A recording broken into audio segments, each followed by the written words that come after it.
Chère fleuve méridienne, cher fleuve méridien, bonjour.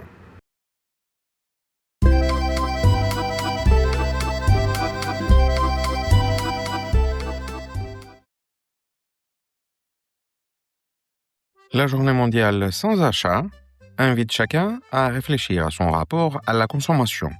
Créée pour dénoncer la surconsommation et encourager une pause symbolique, elle met en lumière l'impact environnemental, social et psychologique de nos achats quotidiens.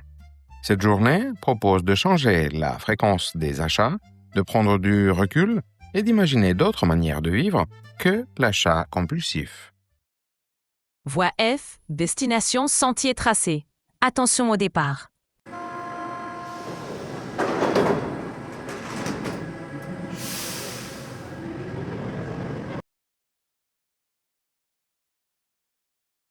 Première question. Aimez-vous faire du shopping? Où? Quand? Avec qui?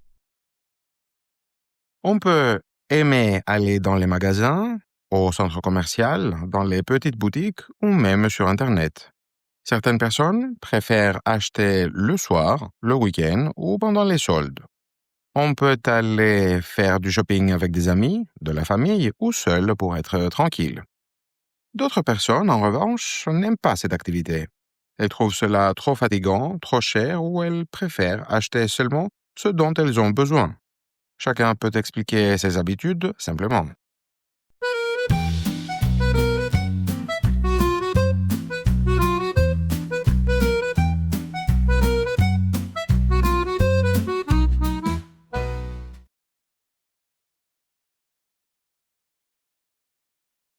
Deuxième question.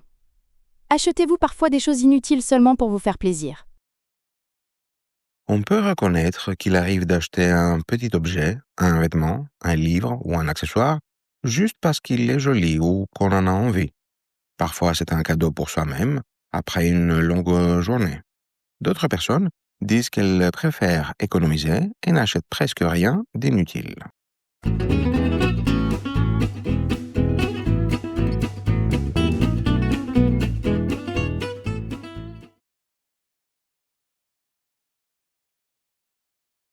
Troisième question. Pouvez-vous passer une journée sans rien acheter? C'est facile si on prépare la journée. Manger à la maison, utiliser ce que l'on a déjà, éviter les magasins. Pour d'autres, c'est plus difficile, car ils achètent souvent un café, un snack ou un ticket de transport. Une journée sans achat demande donc un peu d'organisation, mais c'est possible.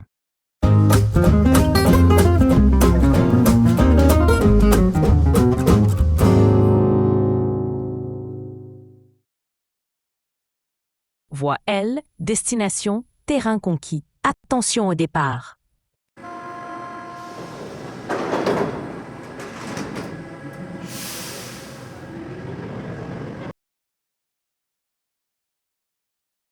Première question. Avez-vous déjà réfléchi à l'impact de vos achats sur l'environnement? On peut expliquer que chaque achat a un coût écologique. Transport, emballage, ressources utilisées, pollution. Souvent, les gens commencent à y penser lorsqu'ils voient la quantité de plastique qu'ils jettent ou le nombre d'objets qu'ils n'utilisent plus. Réfléchir avant d'acheter permet de réduire ses déchets et de mieux choisir ses produits. Petit à petit, cela change la manière de consommer.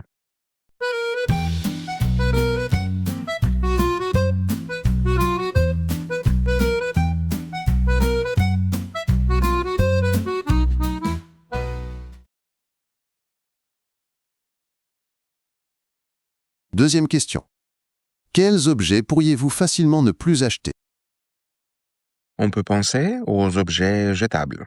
Sacs en plastique, gobelets, lingettes, bouteilles d'eau ou décorations inutiles. Certaines personnes peuvent aussi réduire les vêtements achetés trop souvent ou la nourriture qu'elles gaspillent. En conclusion, chacun peut identifier quelques achats automatiques qu'il peut remplacer par des solutions durables.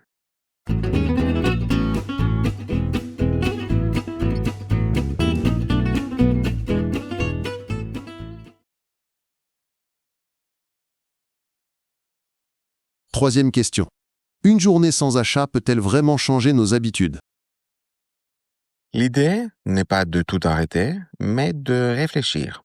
Une journée sans achat peut faire prendre conscience des achats compulsifs, montrer qu'on peut vivre avec moins et créer des discussions sur la consommation. Ce n'est pas une solution en soi, mais un point de départ, une parenthèse qui peut inspirer des changements à long terme.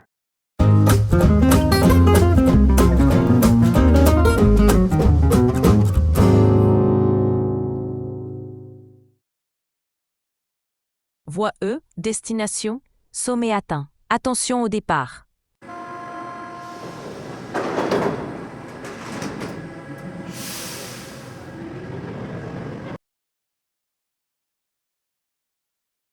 Première question.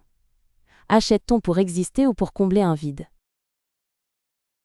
La consommation répond parfois à un besoin réel, mais elle peut aussi servir à apaiser une émotion, stress, fatigue, solitude ou ennui.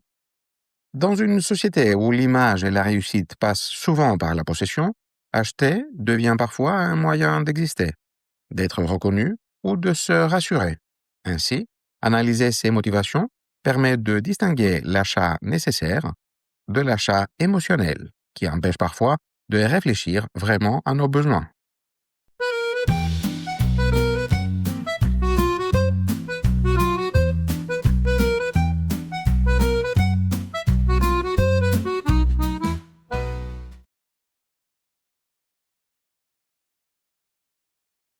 Deuxième question. Faut-il légiférer pour limiter certains types d'achats? On peut considérer que l'État doit intervenir lorsque la consommation a des conséquences graves sur l'environnement ou la santé, comme avec les plastiques jetables, la fast fashion ou les produits très polluants. Cependant, limiter les achats touche aussi à la liberté individuelle. Une alternative consiste à renforcer la transparence, favoriser la réparation, taxer les produits nuisibles et encourager l'économie circulaire. Ainsi, la loi peut accompagner les changements sans pour autant infantiliser les consommateurs.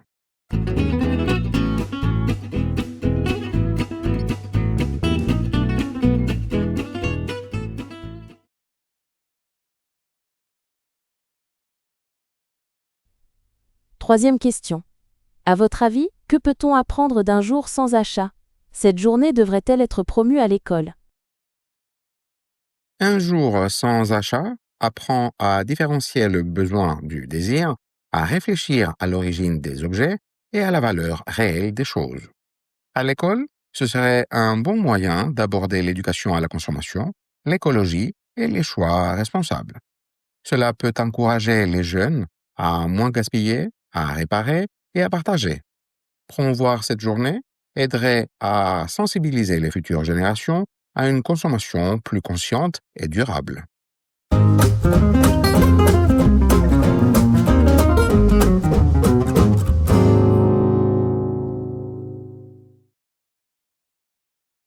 Prochain arrêt. Du balcon de ma maison, je vois la plage et l'horizon, les bateaux qui jouent sous la pluie, et je rêve. Merci d'avoir regardé cette vidéo. Si elle vous a plu, mettez un pouce bleu et abonnez-vous pour ne rien manquer. N'hésitez pas à la partager si vous la trouvez utile et à laisser un commentaire pour donner votre avis.